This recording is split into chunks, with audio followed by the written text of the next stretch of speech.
not only our local elections for this upcoming election and the following one, but we're also going to be involved when it comes to county races, state senate races, and the like, because ultimately we're going to be getting these ballots, and if we're all going to get these ballots, then we need to know who we're voting for, who we're supporting, so we can get the right people for the right jobs inside. So that's what we want to do. So now that we've heard from Tony, we want to do a couple of things. We want to, since we're in a church here, we're in the house of God, we want to honor the church with a invocation. And so tonight, I have Carlos Sanchez tonight with us, who is going to be delivering that invocation. And so I'm gonna call Carlos up here to deliver that invocation, and let's hear from him. You can use the microphone if you want, Carlos. And if you want, you can use the microphone. It works? Okay. Yeah. Our heads are guys. Dear Heavenly Father, we are here gathered today for the beginnings of a great conservative political association, the Patriots, that you guide us, because right now, even at the local levels, there's a spiritual, it's not just a political warfare, it's a spiritual one as well. And we ask you that you guide us, and that you, also that you bless each politician that we elect at the local levels, because even local politics matter just as much as at the federal level as well. I want to thank everyone else for coming here tonight, and God bless us all. In the name of the Father, Son, and the Holy Spirit. In the name of the Father, the Son, and the Holy Spirit. Amen. Amen. Okay. Thank you very much for that, Carlos. Now that we've honored the good Lord that gives us our rights, we're going to honor and pay tribute to this great nation. And so I want to call up our Vice President, Jerry Smith. Is Jerry Smith here? Where's Jerry? No? Okay. In that case, I am going to have Murray. I'm going to have Murray come on up, if you don't mind, and quickly lead us in the Pledge of Allegiance.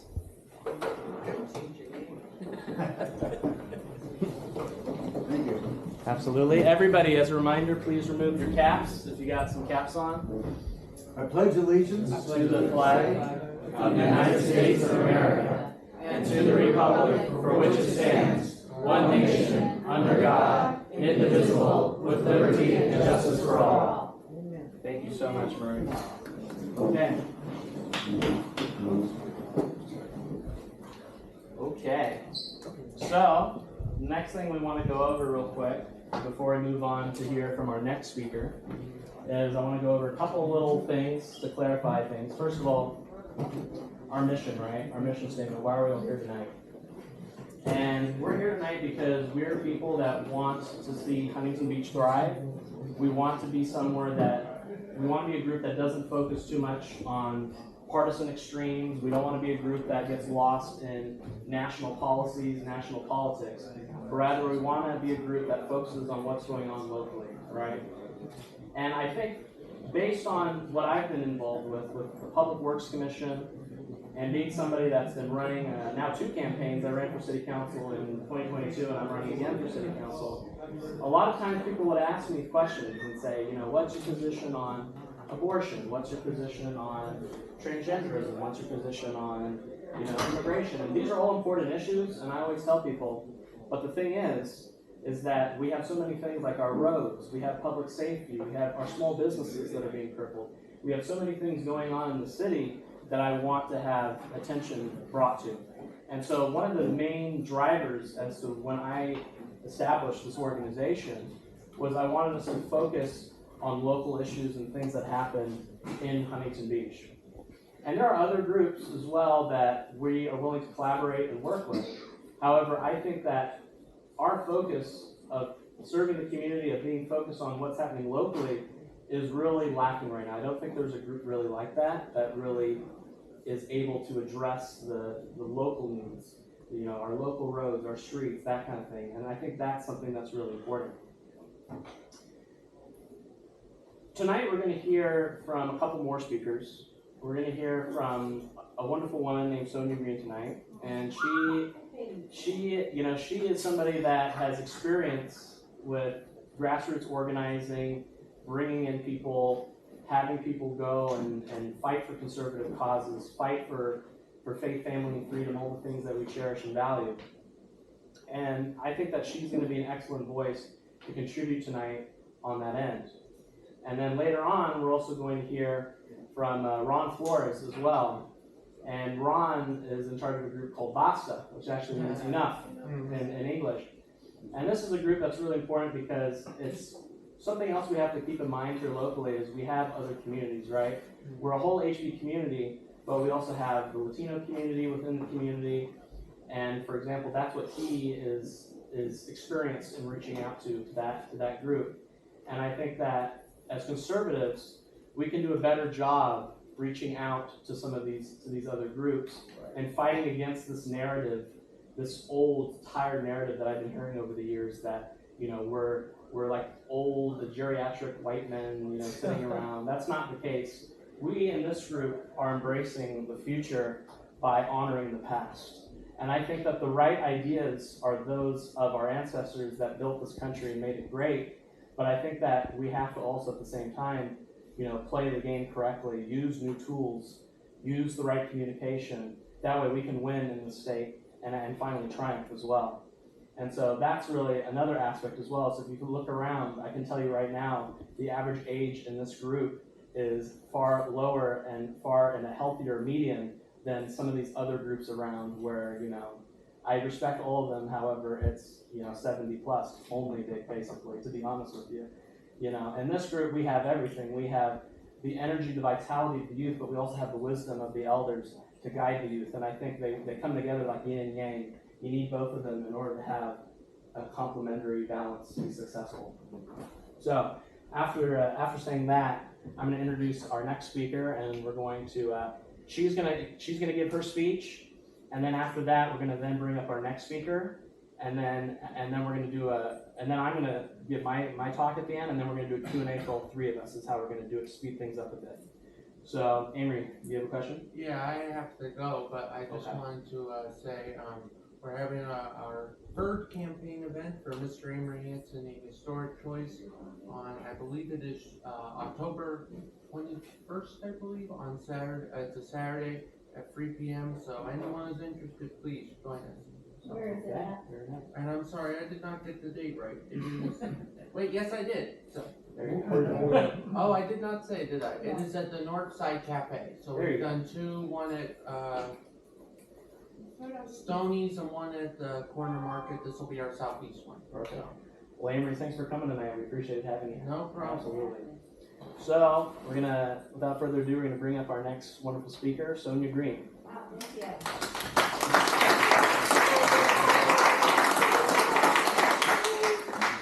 I'm not sure if I actually need a microphone.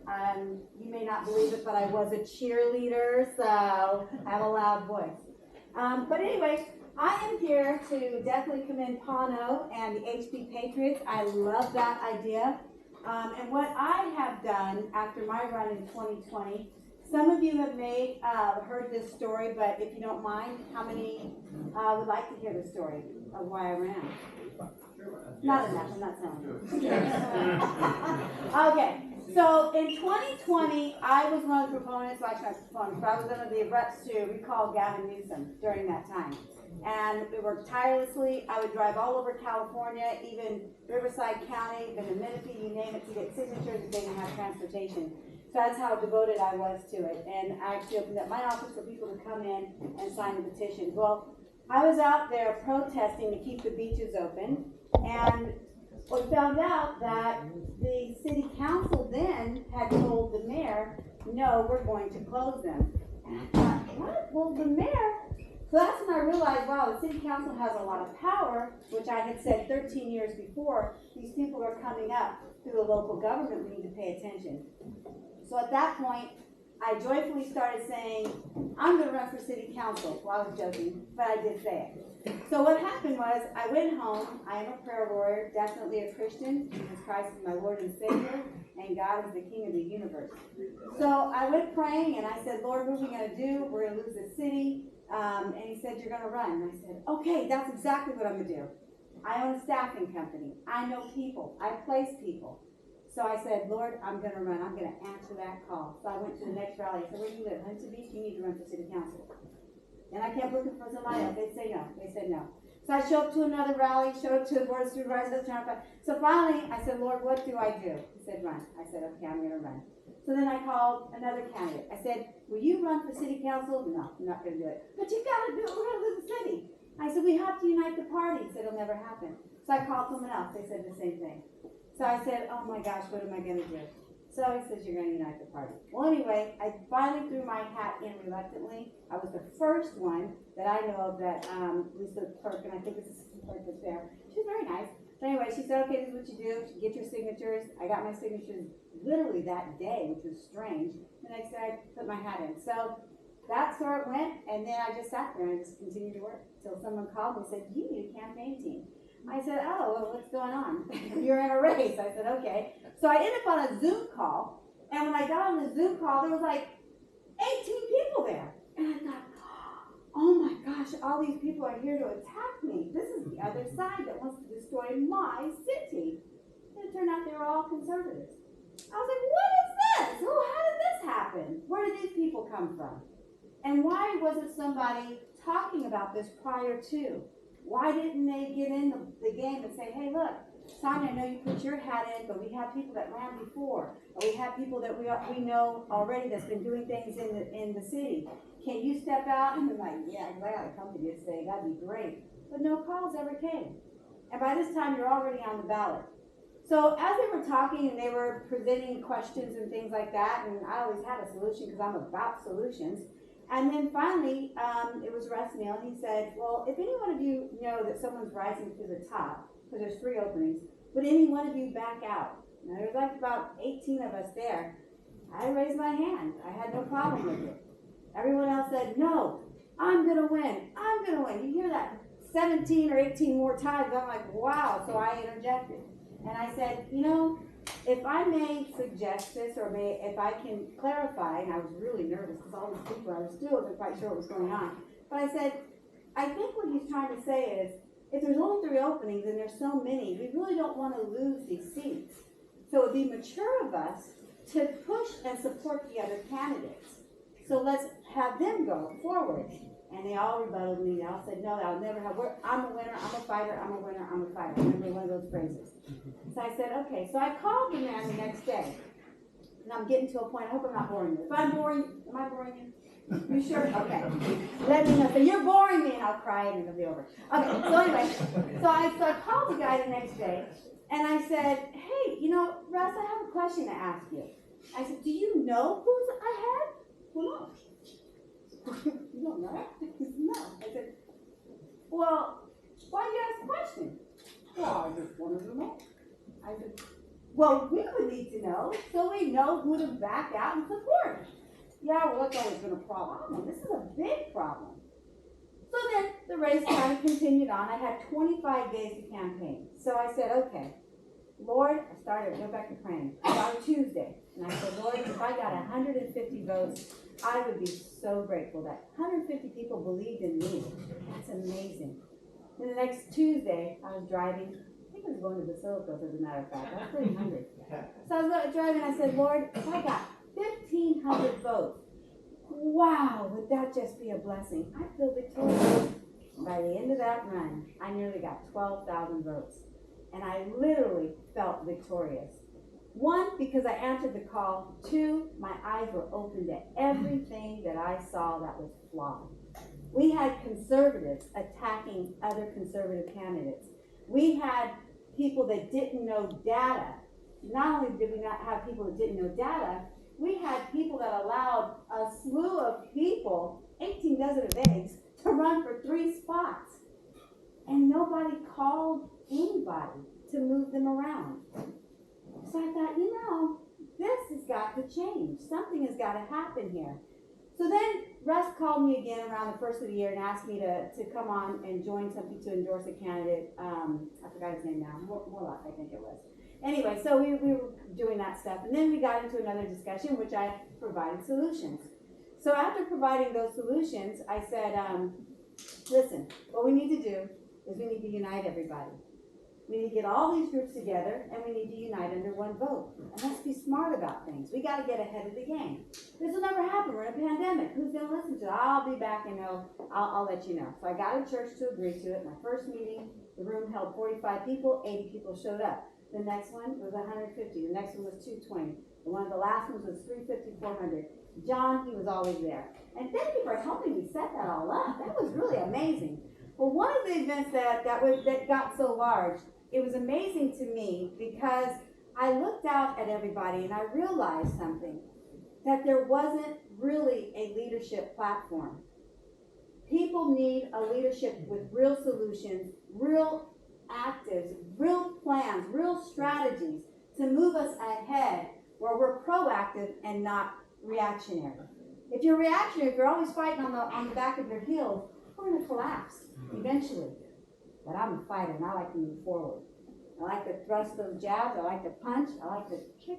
Okay, no. Anyway, I started a super PAC at that point, and that was called Patriots for Freedom Super PAC, and that was to endorse God First, America First candidates, because I realized the candidates that were being supported and pushed weren't necessarily so, and they had lines to say, and then they were very coy, and they were just there. And the end result is we now have drag queens into preschools. We now have people saying it's okay for a child to come in and take medicine from the nurse's office so they can change their gender without the parents knowing. This is a big problem because we're fighting on our heels. So when I started representing people with the Super PAC, I ended up representing over 160 candidates. I am very proud to say that Carrie Lake's campaign called me to endorse her, which I was really amazed about because I was working with a candidate, actually arguing with him and telling him what he needed to do. And I get this call from Arizona. I'm like, yeah, this is Sonia. They go, would you please endorse Carrie Lake? We'd really appreciate it. Yeah, have her send in the information after better. I hang up and I go back up. I look, I go, Carrie Lake? Oh my gosh. I ran back. Of course I will. So it was really an honor to be able to endorse somebody like that and many others. So I endorsed across the states, in various states and things like that, Nevada, Maryland, Virginia, Florida, you name it. And it was really an amazing thing to hear these people and really to hear them, talk and even sometimes cry how much they love this country. But yet the other candidates that were being funded on the other side or being pushed by our same side that didn't have those same values was really heartbreaking. I even talked to a girl at one point. I asked her if she would run, and she said, I'm never going to run for office, and I'll tell you why. She said in 2006, the GOP came to her and said, to a group that they were in, and they said, we're going to take over Orange County, and we're going to start with Huntington Beach and Costa Mesa. And my problem is in 2006, we were red, so was Costa Mesa. Well, what were you taking over?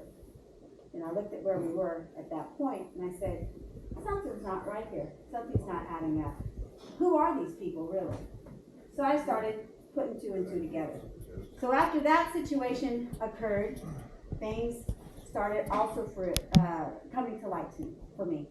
And I said, okay, this is what we're going to have to do here. We're going to have to build something. We're going to have to build an army. And again, you're going to have to get ahead of the game and not be reactionary. So I started realizing and looking at things, even with the EIP, we had different things that they would tell my candidates, well, the ones that I endorsed, they said, if you want to be endorsed by the GOP, I don't need you to talk about abortion. You're not going to say that you're against it. We're not going to say that you're against the jab. You're not going to say this, you're not going to say that. Well, guess what? The American voters need to know something, and we need to know what you stand on.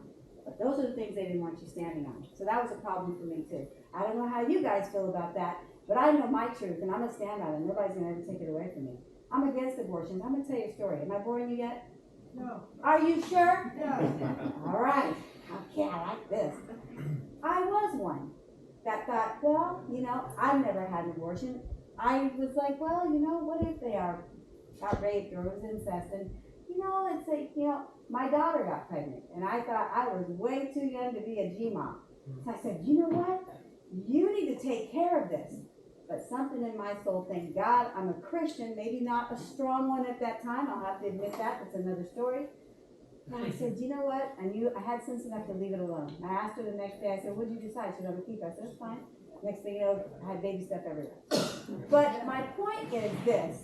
When all of this started coming out and the protest against abortion, I was with a friend that I had, I'm a racquetball player, and we were at Silky Sullivan's, by the way, because I love to dance, and this and that. Anyway, so I saw this guy who was in one of the YouTube videos. He did a roundhouse kick to a girl that was protesting against the abortion. And I said, that's the guy that did a roundhouse kick to that girl. She goes, well, I'm going to go talk to him. I go, no, you're not. Don't start anything. We don't need to start nothing here, don't we? She goes, no, I'm a rape baby. So my mother was gang raped. And she said, and my mother gave me up for adoption. And I didn't want her to see the tears in my eyes because she's a medical emergency nurse. She travels all across the country saving lives every day. And that's what changed me that day. God woke me up and said, you don't have the right. Never have the right. What man meant for evil, God can always change for good. So my stance will always be for life. So I just wanted to share that with you. So moving on, I wanted to give you a little bit of history. Paulo, am I going too long? Are you sick of me? 2 more minutes? Well, guys, I'm going to show you something real quick after I drop everything. After the club, after the Super PAC, I started a club. I am now in 6 different states. And what I'm after now are all the swing states. And what we're doing is we're building up an army, basically. I am here to do what the GOP was supposed to do. That is to be proactive and not reactionary.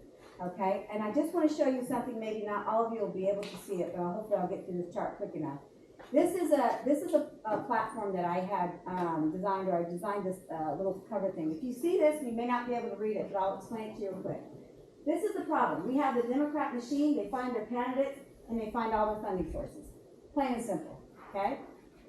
So they use Emerge California, Planned Parenthood, all that good stuff. This is not even an eighth of the organizations that they use. They use gas stations, and veteran things, all sorts of stuff. They're grabbing this money. But I'll give you an example. Planned Parenthood raised $28 million. They gave $11 million. NARL, they raised $1.2 million. They donated $1.2 million. They've endorsed well over 195 legislatures before even the race began, even anyone knowing about this stuff. It's how AOC, they're picking out their candidates already. Okay, you've got 107 million raised by progressive turnout, 10 million they donated. So here, I'm going to go to the next one right here. Now, you have the magical elephant, is what I call it. Here's a huge problem. The candidates go to them. Please endorse me. I want to run. I want to race. I want to run for this race. Blah blah blah. They go, okay, well, you go raise your money, and then we'll endorse you. We'll give you our magic emblem. Okay. This is all the information that gets to the American voter. And again, I'll show you real quick here. This is all the information that gets to the American voter. And this is what we get. Now, we do have some candidates that you'll hear, oh, they got 12 million, they got 200,000, but I'm here to tell you in 2021, 264 million was raised by the RNC. They donated 1.15 million to 4 candidates, 2 Republicans, 2 Democrats. Listen, 0.5%. California GOP raised 6 million, donated 0. Now, the Democrat Party on norm, they do 60-40. So they donate 60, they retain 40. Pages for Freedom Club does 70-30, and that's what we're moving to. So we're now in Arizona. We're in Florida, Colorado, New Mexico, New Jersey. We're going after Maryland now. Virginia may be coming on board. Texas is another one that's coming on board, and we're going after Nevada. And I guess I have to make it short. I have brochures, and one other thing I'll say real fast. One of the things too that letting you know it's important to stay ahead of the game. For the last 2 decades, almost really, I'd say 18 years, the Republicans have been absent at the immigration office. That's a huge problem because we've had a lot of immigrants come in here. Now there's some people that showed up at the immigration office and they were turned away. The Republicans they couldn't have a table. I said, well, what was the GOP? They didn't fight for you? Well, no, well, I didn't know they could. Of course they can, but they don't. So what I did was I designed in 2021 immigration brochures in 7 different languages. So this is what the Army is about. And it has to hit in every area. I'm not gonna talk to just the echo chamber. I'm gonna go to LA and I'm gonna talk to my people that are in LA that have been shut out of reality or the real history of even who we are and what this country is about and what our founding fathers have done for us and bringing this country to us under God first. This is a God first platform. We're not gonna win this war, you guys, until we fall at the cross and we're ready to fight that way. I appreciate what Tony said. We all have to get there. We're going to have to get there and stay in numbers, and we have to be prepared to stay all night if we have to, those that can. So that's all I have to say. I have cards.